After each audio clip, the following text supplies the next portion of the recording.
नमस्कार दोस्तों, फिर से आपका स्वागत है जीके की एक नई शानदार वीडियो में। आज का टॉपिक हमारा रहेगा दोस्तों संविधान से रिलेटेड। दोस्तों यहाँ पर संविधान के जितने भी क्वेश्चन बनेंगे वो आपको इस वीडियो के अंदर देखने को मिल जाएंगे, जो सारे के सारे इंपोर्टेंट होंगे और आपके आने वाले एग्जाम के लिए बहुत ज़्यादा इंपॉर्टेंट है। अब हम आज की वीडियो में हम इन टॉपिक्स को पढ़ेंगे। संवैधानिक विकास और मूलभूत, केंद्र सरकार, न्यायपालिका और संवैधानिक निकाय और प्रावधान और संशोधन और आपातकालीन प्रावधान से जितने भी क्वेश्चन बनेंगे हम आज की वीडियो में सारे के सारे क्वेश्चन देख लेंगे। चलिए दोस्तों, अब हम अपनी वीडियो को शुरू करते हैं। दोस्तों हमारा संविधान से रिलेटेड हमारा पहला क्वेश्चन आता है कि किस अधिनियम द्वारा केंद्र में द्वैध शासन प्रणाली लागू की गई थी। तो इसका सही जवाब होगा दोस्तों ऑप्शन सी, भारत सरकार अधिनियम 1935 के द्वारा यानी केंद्र द्वैध शासन प्रणाली लागू की गई थी। चलिए दोस्तों, अब हमारा अगला सवाल आता है कि भारतीय संविधान को अपनाने में कितना समय लगा था, यानी हमारे भारत देश में संविधान को जब अपनाया था तो उस समय कितना समय लगा था। तो इसका सही जवाब होगा दोस्तों ऑप्शन बी, 2 वर्ष 11 माह का यहाँ पर समय लगा था। तो हमारा सही जवाब होगा दोस्तों ऑप्शन बी।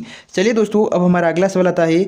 हमारा प्रश्न कह रहा है दोस्तों कि भारतीय संविधान सभा की प्रारूप समिति के अध्यक्ष कौन है। तो इसका सही जवाब होगा दोस्तों option C, doctor Bhimrao Ambedkar. तो हमारा सही जवाब है दोस्तों ऑप्शन सी। चलिए दोस्तों, अब हमारा अगला सवाल आता है कि भारतीय संविधान की प्रस्तावना, यानी हमारा प्रश्न कह रहा है कि भारतीय संविधान की प्रस्तावना किस देश से संविधान से प्रेरित है। तो हमारा सही जवाब होगा दोस्तों ऑप्शन सी, संयुक्त राज्य अमेरिका से संबंधित है, यानी उससे प्रेरित है। चलिए दोस्तों, अब हमारा अगला सवाल आता है कि भारतीय संविधान में संघात्मक व्यवस्था, यानी हमारे भारतीय संविधान में संघात्मक व्यवस्था किस देश से ली गई है, यानी कनाडा देश से भारतीय संविधान में संघात्मक शासन व्यवस्था ली गई है। चलिए दोस्तों, अब हमारा अगला सवाल आता है कि भारतीय संविधान के किस अनुच्छेद को डॉक्टर भीमराव अंबेडकर ने संविधान की आत्मा और हृदय कहा गया है। दोस्तों ये प्रश्न बहुत ही इंपॉर्टेंट है, यानी कि ज़्यादातर एग्जाम में यही प्रश्न छपता है। तो हमारा सही जवाब होगा दोस्तों इसका अनुच्छेद 32 को भारतीय संविधान के डॉक्टर भीमराव अंबेडकर ने इन्हें संविधान की आत्मा और हृदय कहा गया है। तो हमारा सही जवाब है दोस्तों ऑप्शन सी। चलिए दोस्तों, अब हमारा अगला सवाल आता है कि राज्य के नीति निर्देशक सिद्धांत, प्रश्न कह रहा है कि राज्य के नीति निर्देशक सिद्धांत संविधान के किस भाग में निहित है। तो हमारा सही जवाब है दोस्तों ऑप्शन बी, भाग 4 में निहित है। तो हमारा सही जवाब है दोस्तों ऑप्शन सी। चलिए दोस्तों, अब हमारा अगला सवाल आता है कि सम्मान नागरिक संहिता, हमारा प्रश्न कह रहा है कि सम्मान नागरिक संहिता का उल्लेख संविधान के किस अनुच्छेद में है। तो हमारा सही जवाब होगा दोस्तों ऑप्शन बी, अनुच्छेद 44 के अंदर। तो हमारा सही जवाब होगा दोस्तों ऑप्शन बी, राइट ऑप्शन है। चलिए दोस्तों, अब हमारा अगला सवाल आता है कि मौलिक कर्तव्यों को किस संविधान संशोधन द्वारा जोड़ा गया था, कि हमारा संविधान में मौलिक कर्तव्यों को किस संविधान संशोधन के द्वारा जोड़ा गया था। तो हमारा सही जवाब है दोस्तों ऑप्शन बी, 42वें संविधान संशोधन द्वारा इसमें जोड़ा गया था। चलिए दोस्तों, अब हमारा अगला सवाल आता है कि भारतीय संविधान एकल नागरिकता, कि हमारे भारतीय संविधान में एकल नागरिकता का प्रावधान किस देश से लेता है, कि भारतीय संविधान के अंदर जो एकल नागरिकता का जो प्रावधान लिया गया है वो किस देश से लिया गया है। तो इसका सही जवाब है दोस्तों ऑप्शन सी, ब्रिटेन देश से लिया गया है। चलिए दोस्तों, अब हमारा अगला सवाल आता है कि भारत के राष्ट्रपति का चुनाव किस पद्धति से होता है, कि हमारे भारत में जब राष्ट्रपति का चुनाव होता है वो किस चुनाव पद्धति से होता है। तो इसका सही जवाब होगा दोस्तों ऑप्शन बी, अनुपातिक प्रतिनिधित्व के अनुसार एकल संक्रमणीय मत प्रणाली के अनुसार यहाँ पर राष्ट्रपति का चुनाव होता है। चलिए दोस्तों, अब हमारा अगला सवाल आता है कि उपराष्ट्रपति का पदेन अध्यक्ष, कि उपराष्ट्रपति किसका पदेन अध्यक्ष होता है, यानी प्रश्न कह रहा है कि उपराष्ट्रपति किसका पदेन अध्यक्ष होता है। तो हमारा सही जवाब होगा दोस्तों ऑप्शन बी, राज्यसभा का उपराष्ट्रपति पदेन अध्यक्ष होता है। तो चलिए दोस्तों, अब हमारा अगला सवाल आता है प्रधानमंत्री की नियुक्ति कौन करता है, कि हमारे भारत देश में प्रधानमंत्री की नियुक्ति कौन करता है। तो इसका सही जवाब है दोस्तों ऑप्शन बी, राष्ट्रपति द्वारा भारत में प्रधानमंत्री की नियुक्ति की जाती है। चलिए दोस्तों, अब हमारा अगला सवाल आता है कि केंद्रीय मंत्रिपरिषद किसके प्रति सामूहिक रूप से उत्तरदायी होती है, कि हमारा प्रश्न कह रहा है कि केंद्रीय मंत्रिपरिषद किसके प्रति सामूहिक रूप से उत्तरदायी होती है। तो इसका सही जवाब है दोस्तों ऑप्शन बी, लोकसभा द्वारा। चलिए दोस्तों, अब हमारा अगला सवाल आता है कि लोकसभा को भंग करने की शक्ति किसके पास है, कि हमारे संविधान में लोकसभा को भंग करने की शक्ति किसके पास है। तो इसका सही जवाब है दोस्तों ऑप्शन बी, राष्ट्रपति द्वारा, यानी प्रधानमंत्री की सलाह पर यह राष्ट्रपति लोकसभा को भंग कर सकता है। चलिए दोस्तों, अब हमारा अगला सवाल आता है, हमारा प्रश्न कह रहा है कि राज्यसभा में कितने अधिकतम सदस्य हो सकते हैं। तो इसका सही जवाब है दोस्तों ऑप्शन बी, 250 सदस्य अधिकतम हो सकते हैं। चलिए दोस्तों, अब हमारा नेक्स्ट सवाल आता है चलिए दोस्तों, अब हमारा अगला सवाल आता है कि संसद के 2 सत्रों के बीच अधिकतम कितना अंतराल हो सकता है। तो इसका सही जवाब है दोस्तों ऑप्शन डी, 6 महीने का यहाँ पर अंतराल हो सकता है। चलिए दोस्तों, अब हमारा अगला सवाल आता है कि धन विधेयक को कौन प्रमाणित करता है, यानी मनी बिल को कौन प्रमाणित करता है।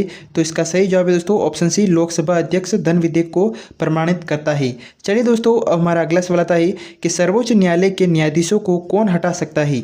कि हमारे जो भारतीय संविधान में बताया गया है कि सर्वोच्च न्यायालय के न्यायाधीशों को कौन हटा सकता है। तो इसका सही जवाब है दोस्तों ऑप्शन सी, संसद के दोनों सदन यानी राष्ट्रपति के आदेश पर यहाँ पर हटा सकते हैं। चलिए दोस्तों, अब हमारा अगला सवाल आता है कि किस अनुच्छेद के तहत, यानी हमारा प्रश्न कह रहा है कि किस अनुच्छेद के तहत उच्च न्यायालय हाई कोर्ट रीट जारी कर सकता है। तो इसका सही जवाब है दोस्तों ऑप्शन बी, अनुच्छेद 226 के तहत पर उच्च न्यायालय रीट जारी कर सकता है। चलिए दोस्तों, अब हमारा अगला सवाल आता है कि न्यायिक पुनरावलोकन की अवधारणा किस देश से ली गई है।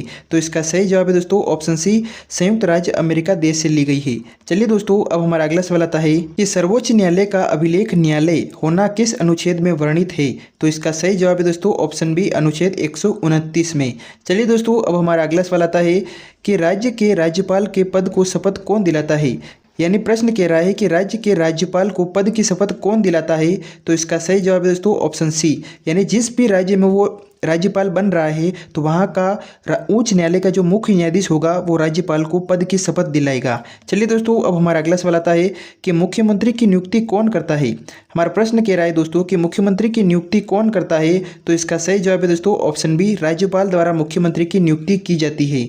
चलिए दोस्तों, अब हमारा अगला सवाल आता है कि राज्य विधानमंडल में, हमारा प्रश्न कह रहा है कि राज्य विधानमंडल में विधान परिषद की व्यवस्था किस अनुच्छेद में है। तो हमारा सही जवाब है दोस्तों ऑप्शन बी, अनुच्छेद 169 में।